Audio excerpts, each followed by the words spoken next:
Welcome to online classes. आज हम देखेंगे ऑटोमोबाइल इंजीनियरिंग का क्लास 5। इससे पहले हम लोगों ने क्लास 4 तक कंप्लीट कर लिया है।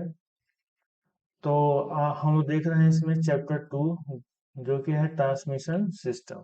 ठीक है, तो ट्रांसमिशन सिस्टम में हम लोग पढ़ रहे हैं क्लच। ठीक है, क्लास 5 है ये, और उसमें हम लोग पढ़ रहे हैं क्लच। क्लच का पार्ट 1 हो चुका है और ये है पार्ट 2। पार्ट 2 में हम क्लच का आगे की चीजें डिस्कस करेंगे। जहां तक क्लास 4 में हो चुका होगा उसके आगे का हम लोग यहाँ पे देखने वाले हैं। तो यहाँ पे जो पहली हेडिंग है वो है कोन क्लच। क्या है? कोन क्लच। तो कोन क्लच के बारे में हम समझेंगे। पिछले वीडियो हम लोगों ने क्लच के फंक्शन के बारे में जाना था, क्लच किस प्रकार से काम करता है और क्लच का पोजीशन कहाँ होता है ये हम देखा था। कितने प्रकार के क्लच होते हैं ये जाना था। उसमें से दो क्लच के बारे में हम लोगों ने पढ़ लिया था। पहला था सिंगल प्लेट क्लच और दूसरा था मल्टी प्लेट क्लच। इतना हम लोग जो है पढ़ चुके हैं क्लास 4 में। ठीक है, जो क्लास 4 था उसमें हम लोगों ने पढ़ लिया है। अगर आप नहीं देखें तो भी डिस्क्रिप्शन खोलिए, डिस्क्रिप्शन में सारे वीडियो के लिंक वहाँ पे मिल जाएंगे। तो आज हम लोग करने वाले हैं क्लास 5। क्लास 5 में हम देखेंगे कौन क्लच। तो कौन क्लच कैसे है? अगर पिछली वीडियो देखा है चौथा, तो पांचवा एकदम अच्छे समझ में आएगा। अगर नहीं देखा है तो ये समझ में नहीं आएगा। तो पहले फोर्थ मॉड्यूल कंप्लीट कर लेना, तब ये देखें तो आपको समझ में सारी चीजें अच्छे से आएंगी। देखिए, कौन क्लच में होता क्या है कि यहाँ पे दो कोण का प्रयोग किया जाता है। इसको बोलते हैं, जो ए वाला है चालक शंकु, इसको कहते हैं एक्सटर्नल कोण।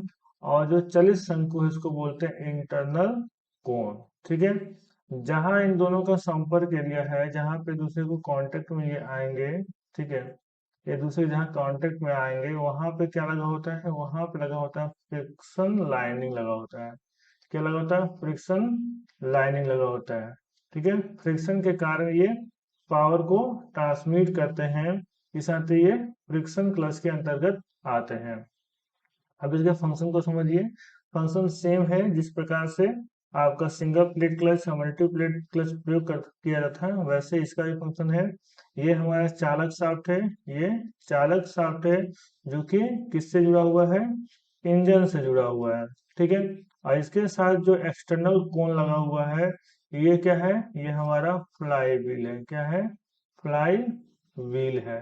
ठीक है, ये फ्लाई व्हील मतलब कि इंजन शाफ्ट के साथ ये लगा हुआ है। इसका मतलब जब इंजन स्टार्ट रहेगा तो फ्लाई व्हील हमेशा ही रोटेट करता रहेगा। ठीक है, और जिस चालक शाफ्ट के साथ फ्लाई व्हील जो है की के माध्यम से जुड़ा होता है। ठीक है, अब इधर वाले हिस्से की बात करें तो ये जो चलित शंकु है, क्या है? चलित शंकु। शंकु कैसा होता है हम जानते हैं, कोण कैसा होता है? ये इस तरीके का कोण होता है। ठीक है, तो इतने वाले हिस्से को काट करके निकाल लिया गया है। यहाँ से ये हिस्सा ही प्रयोग किया जा रहा है, इसको हटा दिया गया है। तो यहाँ पे कोण आपको दिखाई दे रहा होगा। ठीक है, ये हमारा कोण, ये सेम साइड इधर भी बना रहेगा, तो ये कोण कहलाएगा। तो ये वाली जो सरफेस है इसमें क्या लगा हुआ? फ्रिक्शन लाइनिंग लगा हुआ है। ठीक है, और दूसरा क्या है? एक्सटर्नल है, बाहर की तरफ है। दोनों जब मैच करेगा एक दूसरे से, तब ये फ्रिक्शन के कारण पावर को ट्रांसमिट करेंगे। इसमें है क्या? जो इंटरनल कोण है वो क्या है?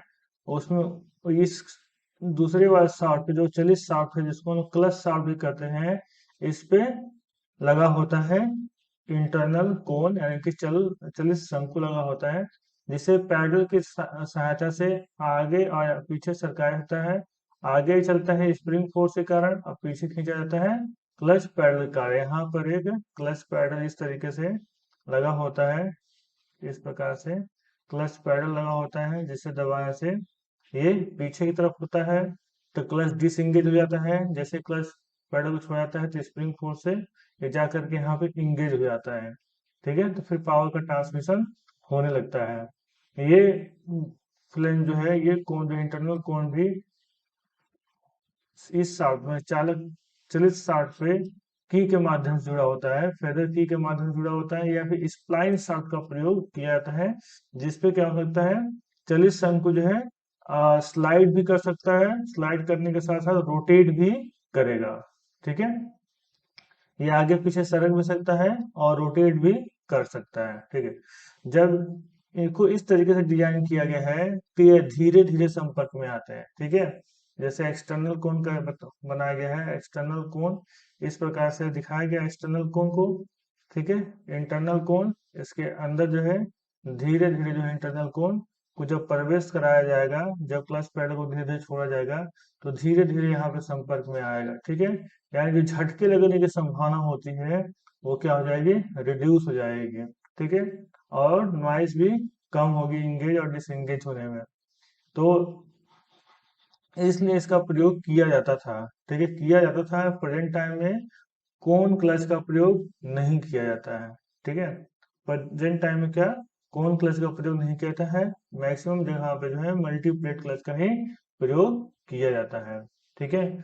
तो यहाँ पे जब स्मूथली ये इंगेज और डिसएंगेज होता था कोन क्लच में, कोन क्लच को इसलिए डिजाइन किया गया था ताकि इजिली जो है उसको बिना झटके का एंगेज और डिसएंगेज किया जा सके। तो ये सिंपल सा फंक्शन है, एक बार नोट्स पढ़ेंगे तो आपको एकदम अच्छे से समझ में आ जाएगा। अगर कुछ समझ में नहीं आया तो अगर लेक्चर नंबर 4 देख लेंगे तो आपको सारी चीजें क्लियर हो जाएंगे, ठीक है। इसमें कुछ नहीं करना है, इसमें चालक शाफ्ट जो इंजन से जुड़ा हुआ है, इस पे जो चालक शंकु है वो चालक शाफ्ट पे की के माध्यम से जुड़ा हुआ है, और इसको एक्सटर्नल कोन बोलते हैं और इसको इंटरनल कोन बोलते हैं। इंटरनल कोन जो है क्लच शाफ्ट पे लगा होता है, किस पे लगा होता है, क्लच शाफ्ट पे लगा होता है। और क्लच शाफ्ट पर जो है ये आगे पीछे सरकने के साथ साथ रोटेट भी करता रहता है। क्लच पेडल जब दबाया जाता है तो ये डिसएंगेज हो जाता है, जब छोड़ा जाता है तो स्प्रिंग फोर्स के कारण इंगेज हो जाता है। कोन इसलिए इसका डिजाइन किया गया है ताकि वो बिना झटके के इंगेज और डिसएंगेज हो सके। और इनके कोन के सरफेस पे क्या होता है, फ्रिक्शन लाइनिंग बना होता है, जिसके कारण जो है पावर को ट्रांसमिट करते हैं, फ्रिक्शन के कारण पावर को ट्रांसमिट करते हैं। इसका मतलब कोन क्लच जो है फ्रिक्शन क्लच है, ठीक है। ये चीजें समझ में आ गई आपको, आगे बढ़ते हैं। जो एग्जाम में आएगा तो आप ये फिगर भी बना सकते हैं, ठीक है, या तो फिर ये वाली फिगर भी बना सकते हैं। दोनों में से कोई एक फिगर आप प्रैक्टिस कर लें कौन कौन सा फिगर बनाना है। देखिए, जो इंजन के साथ ये शाफ्ट किसके साथ लगा होता है, इंजन के साथ लगा होता है, उसी में क्या लगा होता है, ये फ्लाई व्हील लगा होता है, फ्लाई व्हील लगा होता है, ठीक है, फ्लाई व्हील लगा होता है। तो एक्सटर्नल कोन को हम लोग फीमेल कोन कहते हैं और इंटरनल कोन को हम लोग मेल कोन कहते हैं। बाकी जो है सारी व्यवस्था वैसे ही है, यहाँ पे स्प्रिंग लगी हुई है और बेयरिंग लगी है और यहाँ पे स्प्लाइन शाफ्ट है, ठीक है। और क्लच पैडल से इसे आगे पीछे शिफ्ट करने का काम किया जाएगा। चाहे तो आप ये फिगर आप तैयार कर लें। देखिए यहाँ पे कोन पे दिखाया गया है कि यहाँ पे क्या लगा हुआ है, यहाँ पे फ्रिक्शनल सरफेस बनाया गया है, फ्रिक्शन लाइनिंग का प्रयोग किया गया है। इन दोनों फिगर में से कोई भी प्रैक्टिस कर लें आप और एग्जाम में आप बना करके आएंगे। इसके आने की संभावना कम रहती है, लेकिन फिर भी सब कुछ तैयार करके चलना है। एक बात ध्यान रखिए, कोन क्लच का प्रयोग अब नहीं किया जाता है, ठीक है। अब आगे बढ़ते हैं। अगला है सेंट्रीफ्यूगल क्लच, ठीक है। सेंट्रीफ्यूगल क्लच, अब केंद्रीय क्लच नाम से मान चला है, सेंट्रीफ्यूगल फोर्स पे जो है ये काम करने वाला है। ये कैसा होता है, इसका डिजाइन यहाँ समझा जाए, ये इस तरीके का होता है कि अंदर जो मेन शाफ्ट होता है उस पे जो है शू लगा दिया जाता है, इसको बोलते हैं शू, ये साइड में, ठीक है, इसको बोलते हैं शू। शू की संख्या 3 4 6 जो भी हो, जिसके अकॉर्डिंग पावर, जितना पावर को ट्रांसमिट करना होगा उसके अकॉर्डिंग उसकी शू की संख्या को रखा जाता है। जितना ज्यादा पावर ट्रांसमिट करना होगा उतना शू को रखा जाएगा। यहाँ पर 4 शू वाला दिखाया गया है। इसमें होता क्या है, इसके बेसिक प्रिंसिपल को समझ लें। जैसे कि हम जानते हैं, अगर एक धागे में एक वेट को बांध करके उसको घुमाया जाए, राउंड अप चारों तरफ से उसको घुमाया जाए, तो ये क्या हो जाएगा, ये जो धागा होगा एकदम सीधा हो जाएगा और पूरी सर्किल में रोटेट करेगा और आपके हाथ पे एक बल लगाएगा, ठीक है, यानी एक बाहर की तरफ खिंचाव बल लगेगा इसके। दूसरी प्रिंसिपल का यूज किया गया है यहाँ पे जो शू है, ठीक है, वेटेड बनाया गया है और उसको स्प्रिंग के माध्यम से जोड़ दिया गया है, ठीक है, स्प्रिंग से माध्यम से इसको जोड़ दिया गया है, ठीक है। और बाहर की तरफ जो है एक ड्रम लगाया गया है, ठीक, बाहर की तरफ से एक ड्रम लगाया गया है और ड्रम को जो है जोड़ दिया गया है आपको क्लच शाफ्ट से, किससे जोड़ा गया है? क्लच शाफ्ट से जोड़ दिया गया है। और ये जो शाफ्ट है वो कौन सा शाफ्ट होगा अंदर वाला? ये होगा आपका इंजन शाफ्ट। क्या होगा? Engine shaft. जब इंजन चलेगा इस क्लच को रोटेट कराएगा, ठीक है। जैसे ही रोटेट कराएगा तो क्या होगा? ये जैसे रोटेट करना शुरू होगा तो स्प्रिंग एक्सपेंड होकर के सिलेंडर की दीवारों पे चिपक जाएगा, ठीक है। क्योंकि एक फोर्स बाहर की तरफ कार्य कर रहा होगा, तो उस फोर्स के कारण जो है सारे शूज जो है सारे शू क्या होंगे? ये देखिए शू है, ठीक है, नाम लिखा गया है। सारे शू जो है ब्रेक ड्रम के अंदर वाले सरफेस से चिपक जाएंगे और ब्रेक ड्रम को भी रोटेट कराने लगेंगे। जैसे ही ब्रेक ड्रम रोटेट करने लगेगा तैसे ही पावर का ट्रांसमिशन शुरू हो जाएगा, ठीक है। तैसे ही पावर का ट्रांसमिशन शुरू हो जाएगा। और जैसे ही स्पीड कम होगी तैसे ही पावर ट्रांसमिशन रुक जाएगा। सेंट्रीफ्यूगल क्लच में का प्रयोग वहां किया जाता है जहां पे ज्यादा पावर ट्रांसमिट करने की आवश्यकता हो या फिर ऑटोमेटिक सिस्टम का प्रयोग करना हो, वहां पे जो है सेंट्रीफ्यूगल क्लच का प्रयोग किया जाता है। फंक्शन जानिए सेंट्रीफ्यूगल क्लच का कैसे काम करता है। इसमें शू लगे होते हैं, सेंट्रीफ्यूगल फोर्स के कारण जो है ये सिलेंडर की दीवारों को चिपक जाते हैं। जैसे सिलेंडर को घुमाने का प्रयास करता है और सिलेंडर घूमने लगता है, इसे पावर का ट्रांसमिशन आगे की तरफ होने लगता है, ठीक है। इसको इस तरीके से समझ सकते हैं। यहाँ पे देखिए ये यहाँ पे ब्रेक होगा, ये कहीं भी दिखा दिया है, ये ऐसे एक पूरा साफ नहीं ब्रेक यहाँ पे। ये क्या है? चालक शाफ्ट है। ये क्या है? चलित शाफ्ट है, ठीक है। तो चालक शाफ्ट पे क्या लगा हुआ है? ये शूज लगे हुए हैं, ठीक है। ये शूज लगे, ये पूरा सिस्टम जो है चालक शाफ्ट से आके जुड़ा हुआ है, ठीक। और ये पूरा सिस्टम जो चालक शाफ्ट से आकर के जुड़ा हुआ है। जब ये रोटेट करेगा कस के, ये वाला जो ये रोटेट करेगा तो ये जो है आपस जा करके इसको इस पे चिपक जाएगा, ठीक है। जब इस पे चिपक जाएगा तो इसको भी क्या करेगा? रोटेट कराएगा। तो ये किससे लगा हुआ है? ये चालक शाफ्ट। तो ये भी क्या करेगा? रोटेट करने लगेगा।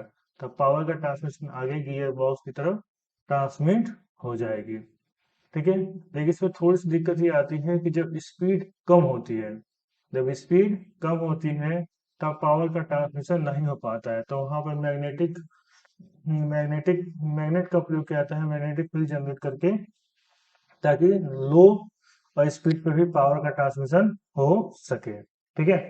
और इसी में क्लच और यूज किया जाता है जिसको बोलते हैं सेमी सेंट्रीफ्यूगल क्लच, जो आगे है। यहाँ पे देखेंगे सेमी सेंट्रीफ्यूगल क्लच। यहाँ सेंट्रीफ्यूगल फोर्स के लिए क्या किया गया है? एक यहाँ पे उपकरण लगाया गया है, एक लीवर लगाया गया है, और इसमें स्प्रिंग का भी प्रयोग किया जाता है, ताकि जब स्पीड कम हो उसके रोटेट होने की, इसका मूवमेंट जो है कम हो, तब पर भी पावर का ट्रांसमिशन हो सके। और जब तेजी से होगा तो सेंट्रीफ्यूगल फोर्स के कारण जो है हो सके। जैसे ही स्पीड बढ़ती है तो लीवर क्या करता है? इस पे बल लगाना शुरू कर देता है, और बल लगने के कारण जो है पावर ये इसको दबा के रखता है, क्लच प्लेट को दबा करके रखता है फ्लाई व्हील के पीछे, और पावर ट्रांसमिशन होता रहता है। अगर लो स्पीड होती है तो स्प्रिंग इस काम को करता है, स्प्रिंग इसको दबा करके रखता है और पावर का ट्रांसमिशन होता रहता है। बाकी सारा चीज सेम है, ठीक है। ये चालक शाफ्ट ये है, और ये क्या होता है? ये इंजन शाफ्ट से जुड़ा होता है, इंजन शाफ्ट है। ये क्या है? क्लच शाफ्ट है। और ये आप घर्षण घर्षण प्लेट है, ये घर्षण लाइनिंग है, ठीक है। और ये प्लेट है, ये प्रेशर प्लेट है। यहाँ बताइए आप, ये प्रेशर प्लेट है। और यहाँ पे इसको ये फ्लाई व्हील है जो इंजन शाफ्ट लगा हुआ है। यहाँ स्प्रिंग है। ये क्लच प्लेट है जो बीच में लगा हुआ है, क्लच प्लेट है। ये स्प्लाइन शाफ्ट भी कर सकते हैं, इसको बोलते हैं क्लच शाफ्ट। और यहाँ पे लीवर लगा हुआ है जो जैसे जैसे इसका मूवमेंट बढ़ेगा वैसे वैसे क्या करेगा? ये इस पे प्रेशर अप्लाई करेगा, दाब पे प्रेशर प्लेट पे प्रेशर अप्लाई करेगा, ठीक है। और जब स्पीड स्प्रिंग का क्या रोल है? जब स्पीड कम रहेगा तो स्प्रिंग अपना काम करके पावर को ट्रांसमिट करने का काम करेगा। इसी यहाँ पे दो चीजें इसमें यूज की जा रही हैं, एक स्प्रिंग का प्रयोग किया जा रहा है और एक लीवर का प्रयोग किया जा रहा है। इसे इसको बोलते हैं सेमी सेंट्रीफ्यूगल क्लच, ठीक है। इसमें केवल और केवल सेंट्रीफ्यूगल क्लच का प्रयोग नहीं हो रहा, सेंट्रीफ्यूगल सिस्टम का प्रयोग नहीं हो रहा है, उसके साथ साथ जो स्प्रिंग का भी प्रयोग किया जा रहा है। इसमें तो इसको सेमी सेंट्रीफ्यूगल क्लच कहा जाता है। अब वो करना क्या है? जो चीजें हमने बता रहे हैं उसको ध्यान रखना है, और इस फिगर को बनाने की प्रैक्टिस कर लेना है। या तो फिर अगर ये फिगर दोनों सेम ही है, जो आपको समझ में आए, जो अच्छा लगे, उन दोनों में से, इन दोनों में से आपको एक फिगर बनाने की प्रैक्टिस अच्छे से कर लेनी है। ठीक है, इसमें सेमी सेंट्रीफ्यूगल किस लिए कहा गया है? क्योंकि इसमें एक सेमी सेंट्रीफ्यूगल फोर्स के एक लीवर का प्रयोग किया गया है, और दूसरा जो है एक स्प्रिंग का प्रयोग किया गया है। लो स्पीड और हाई स्पीड दोनों पे ही पावर को ट्रांसमिट कर सकता है। क्योंकि सेंट्रीफ्यूगल फोर्स में क्या है, जब हाई स्पीड होगा पावर ट्रांसमिट करेगा, नहीं तो लो स्पीड पे करने के लिए दूसरे सिस्टम का प्रयोग करते हैं, मैग्नेटिक सिस्टम का प्रयोग इसमें कर लिया जाता है। लेकिन आपको क्या करना है, सेंट्रीफ्यूगल क्लच का कार्यविधि को वर्णन करना होगा, तो कोई बात नहीं लिखना, फिगर बनाना है, इसके कार्यविधि को वर्णन कर देना है कि किस प्रकार से ये कार्य करता है। बस इतना ही काम करके छोड़ देना है। ठीक है, और ये सेंट्रीफ्यूगल क्लच, ये है सेमी सेंट्रीफ्यूगल क्लच। तो आपको क्लच में तीन चीजें पढ़ी थी। पहला था प्लेट क्लच। ठीक है, प्लेट क्लच में हम लोग का सिंगल प्लेट क्लच और मल्टी प्लेट क्लच। उसके बाद से सेंट्रीफ्यूगल क्लच के बारे में पढ़े, सेंट्रीफ्यूगल क्लच, उसके बाद सेंट्रीफ्यूगल क्लच के बारे में पढ़े। और हाँ, इतना चीजें हम लोग को यहाँ पे पढ़ा था। एक बीच में हम लोग को पढ़ा कोन क्लच के बारे में। ठीक है, कोन क्लच के बारे में, जो कि इम्पोर्टेंट नहीं है। ये सबसे ज्यादा एग्जाम में पूछे जाने वाले क्वेश्चन में से मल्टीप्लेट क्लच है, सेंट्रीफ्यूगल क्लच है, और सेमी सेंट्रीफ्यूगल क्लच। ये तीन टॉपिक एकदम अच्छे से पढ़ लीजिएगा। इन तीनों में से कोई एक ही हमेशा पूछा जाता है। बहुत कम चांस होता है कि सिंगल प्लेट क्लच के बारे में पूछा जाएगा। अगर मल्टी प्लेट क्लच तैयार कर लिए हैं तो सिंगल तो करके आ ही जाएंगे। तो यहाँ पे जो है क्लच पूरा तरह खत्म होता है, फ्रिक्शन क्लच जो है समाप्त होता है। अब हम लोग देखेंगे फ्लूइड क्लच के बारे में। ठीक है, इसके पहले कंपोनेंट के बारे में देखते हैं। क्लच में कौन कौन से कंपोनेंट है, कंपोनेंट ऑफ क्लच। ठीक है, कंपोनेंट ऑफ क्लच कौन कौन से कंपोनेंट होते हैं? क्लच प्लेट होता है, क्लच फेसिंग होती है, प्रेशर प्लेट होता है, रिलीज लीवर होता है, कवर होता है, स्ट्रिप होता है, स्प्रिंग होता है, और थ्रो आउट बेयरिंग होती है। जो क्लच है उसके भाग के बारे में बात कर रहे हैं कि कौन कौन से पार्ट होते हैं। कंपोनेंट ऑफ क्लच, यहाँ पे क्लच को खोल कर दिखाया गया है कि क्लच में के कौन कौन से पार्ट होते हैं। ये है प्रेशर प्लेट है। ठीक है, ये इस तरीके का प्रेशर प्लेट होता है। ये है क्लच डिस्क है, ये फ्लाईव्हील जिसकी बात कर बार बार फ्लाईव्हील है। ये रिलीज लीवर है जिसे आप इंगेज और डिसंगेज करते हैं। ये रिलीज बियरिंग है, ये इनपुट शाफ्ट है। ठीक है, तो ये इसके कंपोनेंट है। ये है हमारा क्रैंक शाफ्ट जिसके साथ जो है फ्लाईव्हील जुड़ा होता है।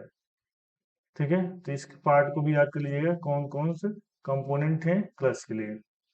अब हम देखेंगे फ्लूइड फ्लाईव्हील। तो फ्लूइड फ्लाईव्हील में क्या होता है, सिंपल सी चीजें समझ लेते हैं।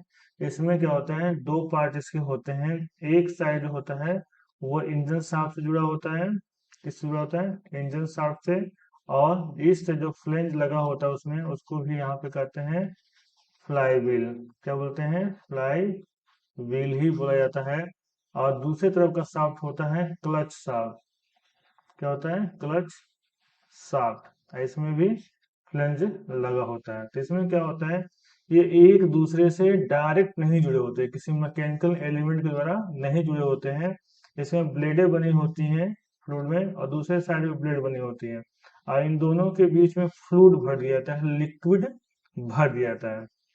जब लिक्विड दोनों में भर के और उसको पूरी तरीके से क्लोज कर दिया जाता है, कहीं से भी लीकेज ना हो, क्लोज कर दिया जाता है।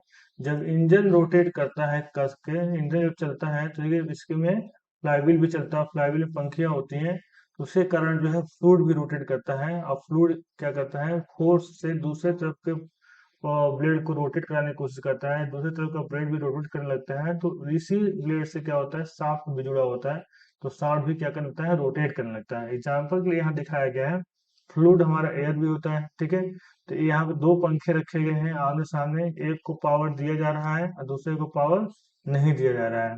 लेकिन जब एक को स्विच ऑन कर रहे हैं, पंखा चल रहा है, तो उसके सामने वाला भी पंखा क्या करेगा, रोटेट करने लगेगा, तुरंत चलने लगेगा। ठीक है, उतनी ही स्पीड से। तो वही काम यहाँ पे किया गया है। यहाँ पे इन दोनों ब्लेड को आप बंद करके क्लोज, तो क्लोज वेसल में क्लोज पात्र बंद करके और उसमें फ्लूइड भर दिया गया है, ठीक है, लुब्रिकेंट ऑयल भर दिया गया, उसमें ऑयल भर के बंद कर दिया गया है। जब इंजन चलेगा तो ये ब्लेड घूमेगा, इस ब्लेड में ब्लेड घूमने के कारण जो है फ्लूइड भी घूमेगा, फ्लूइड क्या करेगा, इसके ब्लेड को घुमाएगा, इस ब्लेड को घूमेगा, तो क्या होगा इसमें, ये शाफ्ट भी घूमेगा, आउटपुट शाफ्ट जो प्लस शाफ्ट है वो भी रोटेट करेगा। ठीक है, बात समझ में आ गई। तो पावर का ट्रांसमिशन होगा, ये सिस्टम जो है ऑटोमेटिक व्हीकल में यूज किया जाता है, और इसमें जरा सा भी जो है झटके वगैरह आने की कोई संभावना नहीं होती, बहुत ही स्मूथली रन होता है। आपको ये फिगर दिखाने के लिए ये फिगर आपको यहाँ पे बना करके नहीं आना है, जो फिगर बना के आना है वो ये बना के आना है, इसकी प्रैक्टिस आपको करनी है। ठीक है, ये इंजन शाफ्ट है, ठीक है, ये चालक भाग है, और इधर वाला, और ये जो है पायरेशन शाफ्ट हो जाएगा, क्लच शाफ्ट है, ये स्प्लाइन है, और ये स्लिप शाफ्ट है। जैसे इंजन स्टार्ट होगा, ठीक है, फ्लूइड फ्लो करना शुरू करेगा और पावर का ट्रांसमिशन होने लगेगा। हाँ, चाहे तो आप ये वाला फिगर बना सकते हैं, ये वाला सिंपल लगे तो आपको। इनपुट शाफ्ट है, ये आउटपुट शाफ्ट है, ये केसिंग है, और ये टरबाइन रनर जिसको कहते हैं, ब्लेड को टरबाइन रनर है, और पावर का ट्रांसमिशन होने लगेगा। यहाँ से हमने आपको सारी चीजें समझा दी किस प्रकार से यहाँ परफॉर्म हो रहा है। बस इसके बाद से आप एक फिगर, चाहे तो ये फिगर, ठीक है, चाहे तो ये फिगर जो है आप बना लीजिए। फिगर को समझना काफी आसान है, जैसे कि यहाँ पे देख रहे हैं, इस फिगर को समझने में आपको प्रॉब्लम हो सकती है किस तरीके से काम कर रहा है। बस इतना समझिए कि ये यहाँ पर इस तरीके से एक राउंड अप है, और यहाँ पे इस तरीके का एक, इनको जो है बीच में से काट दिया गया है, ठीक है, हाफ सेक्शन कर दिया गया है, और फुल सेक्शन कर दिया, पूरा काट के निकाल दिया गया है, ठीक है, फुल सेक्शन कर दिया जाएगा तो ये वाला हिस्सा दिखाई देगा। एक तरफ का ये ब्लेड है, ठीक है, और दूसरी तरफ का ये ब्लेड है, ठीक है, एक तरफ का ये ब्लेड है और दूसरी तरफ का ये ब्लेड है। जब इसमें रोटेट करेगा तो ये भी रोटेट करने लगेगा, एंड दोनों तरफ रोटेट करेगा तो फिर पावर का ट्रांसमिशन होने शुरू हो जाएगा, इनपुट से आउटपुट की तरफ पावर ट्रांसमिट होने लगेगी। ठीक है, यहाँ पे इस चीज को समझाना पाना थोड़ा मुश्किल हो रहा है कि किस प्रकार से काम करेगा। इस वाले फिगर में आप अच्छे से इसको समझ गए होंगे किस प्रकार से ये काम कर रहा है। तो आपको करना क्या है, अगर आप चाहें कि यूट्यूब पे जो है 3D एनिमेशन देख सकते हैं तो आपको अच्छे से समझ में आ जाएगा, और इस वाले फिगर को एकदम तैयार कर लीजिए, बनाना की प्रैक्टिस कर लीजिए। आगे बढ़ते हैं, एडवांटेज ऑफ फ्लूइड फ्लाईव्हील। ठीक है, एडवांटेज क्या है फ्लूइड फ्लाईव्हील के, तो पहला देखिए, पहला बताया गया है इसमें गतिमान भागों के चालक में घिसाई नहीं होती है। ठीक है, जो गतिमान भाग है, चलने वाले जो भाग है, उसमें कोई भी घिसाई नहीं होती है।